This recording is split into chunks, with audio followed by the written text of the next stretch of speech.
All right. Welcome, everyone, to the very first deep dive. True. We are kicking off a series Okay. that is dedicated to making some of those really complicated medical and first aid concepts super accessible for you guys. So, Awesome. first aid can feel kind of intimidating to some people, Yeah. but we really want to break it down for you and help you feel empowered. Absolutely. And today we are starting with the basics, the language of anatomy. Yes. Just think of this as your cheat sheet to understanding the lingo. Perfect. Yeah. Because clear communication. In an emergency situation, it's so important. That can really make the difference between getting the right help and things getting worse. Yeah. Yeah, like you think about a map. It's like all those major landmarks. On the map, it's like, okay, we got to get to this big obvious thing first. Exactly. That's what we're talking about today. I love it. So surface anatomy is kind of like that map of the body. Yes. That's all the stuff that we can actually see and feel. Absolutely. So we're not talking about the inner workings of the heart or the kidneys or anything like that. We're talking about, if you're looking at someone, Yeah. what can you identify on their body? I like to think of it as like giving directions. Have you ever tried to give directions without street names? Oh my God, yeah. It's impossible. So it's like, okay, make a left at the big tree and then a right at the blue house. It's like, what are you talking about? I need street names. I need to know where to go. And so anatomical language, it gives us that specificity. Absolutely. So that we're all on the same page. All right, so starting with the basics, we're talking about the anatomical position. Yeah.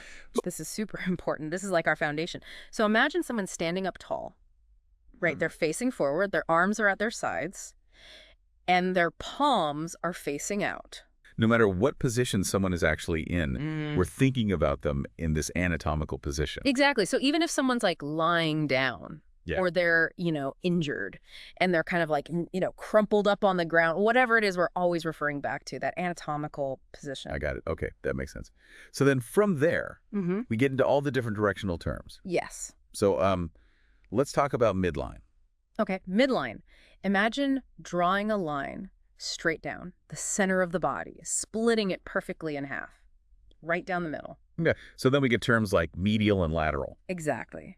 Medial meaning closer to the midline. Lateral meaning further away from the midline. Okay, so my nose is medial Yes. Your nose is medial. and my ears are lateral. Your ears are lateral. Got it.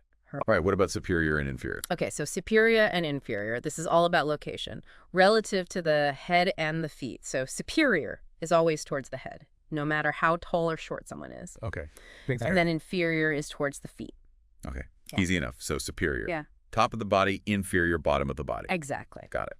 Okay, let's talk about anterior and posterior. Okay, anterior and posterior. So anterior refers to the front of the body, what you see in the mirror. Okay. Posterior is the back of the body. So if you're thinking about your chest is anterior, your spine is posterior. Okay, so anterior, front, posterior, back. Exactly. Perfect.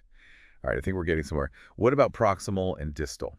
Okay, proximal and distal. These are always the ones that people are like, what? Yeah, they sound scary. Yeah. So proximal and distal, they describe position relative to the core of the body. Oh. So the core of your body, like your torso, your abdomen, your chest area, that's like the core. Okay, makes sense. So proximal means closer to the core of the body.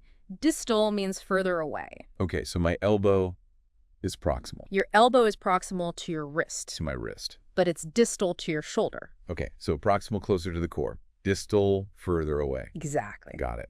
We talked about anatomical position. We talked about all these directional terms. So now let's get into different body positions. Okay. Like supine and prone. So supine and prone. These are really important, especially when we're talking about first aid and potential spinal injuries. Okay. So supine means lying flat on your back. Yeah. Face up.